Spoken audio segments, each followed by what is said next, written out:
You remember when? The good old days weren't long ago. Hey, remember 2004? We were all jamming to Usher, freaking out about Janet Jackson's wardrobe malfunction, and life seemed simpler and cheaper. Seriously, folks, 20 years ago, things were just easier on the wallet. Gas wasn't draining your bank account every time you filled up.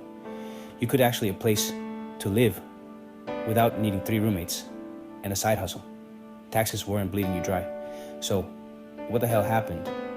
Fast forward to today, and it feels like we're stuck in some dystopian movie where everything's more expensive and nobody seems to know why. We're working longer hours, but our paychecks sure aren't getting any fatter. It's enough to make you want to scream into the void or, write a strongly worded letter to your congressman. But before we draft that masterpiece of passive aggression, let's break down exactly how we got here. Let's start with taxes, shall we? Back in 2004, taxes were lower, like noticeably lower. You know, the kind of lower that actually lets you keep more of your hard-earned money. Remember when you could actually buy things with your paycheck? Those were the days. But then something funny happened. Taxes started creeping up. A little here, a little there. Nothing too drastic at first. But over time, those little increases added up. Now, I'm not saying all taxes are bad. We need taxes for roads, schools, and, a functioning society. But somewhere along the line, it feels like the balance got a little out of whack. We're paying more than ever, but are we getting more? Are our roads smoother? Are our schools better? Are our lives noticeably improved? The jury's still out on that one. And then there's gas. Oh, gas. How we loathe thee. 20 years ago, filling up your tank wasn't an exercise in financial self-flagellation, but now, it's like playing the lottery, except you always lose. The price of gas has been on a roller coaster ride, and unfortunately, it only seems to go up. We're all feeling the pinch at the pump, and it's not just the cost of driving. Rising gas prices trickle down to everything else. The impact is far-reaching. It's not just about fuel, it affects the entire economy. Higher gas prices raise the cost of goods and services. It's a chain reaction, and we're all caught in it. Section 4. Houses, not starter homes. Why housing became unaffordable. Let's talk about housing, shall we? Remember when you could actually a place to live? Not just rent a shoebox apartment with 4 roommates and a questionable plumbing situation, but actually a piece of the American dream? Yeah, me too. But somewhere along the way, the housing market went from slightly out of reach to completely bonkers.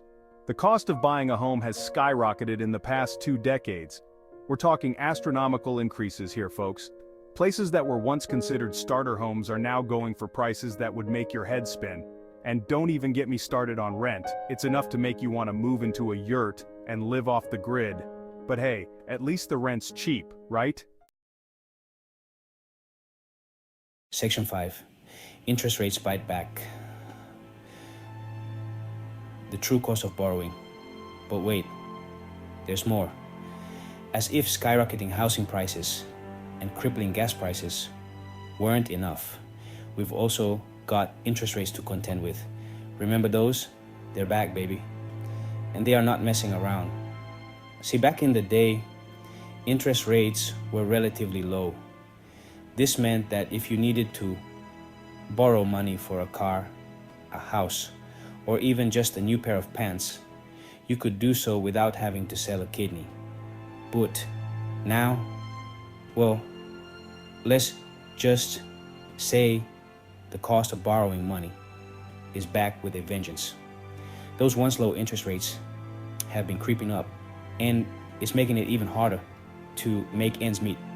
Suddenly, that dream car is looking less like a sweet ride and more like a financial liability.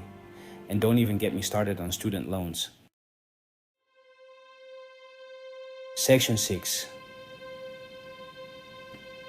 The California dream is fading. Taxes, layoffs, and electric car schemes.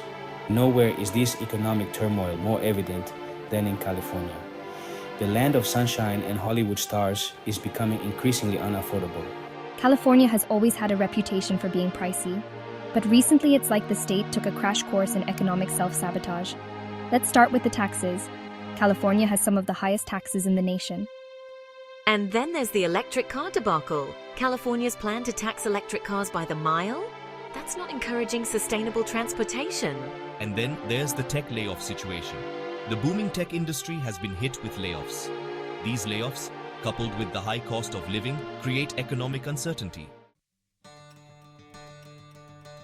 Section 7. We need to talk about this. Demanding transparency and change. So, where does this all leave us? Well, folks, it leaves us in a bit of a pickle.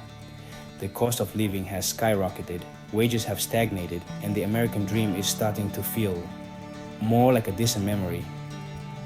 But here's the thing. We don't have to just sit back and take it. We need to start demanding answers. We need to ask our elected officials why our taxes keep going up while our roads are crumbling. We need to hold corporations accountable for price gouging and corporate greed. We need to have a serious conversation about income inequality and the shrinking middle class. In short, we need to start making some noise, because if we don't, who will?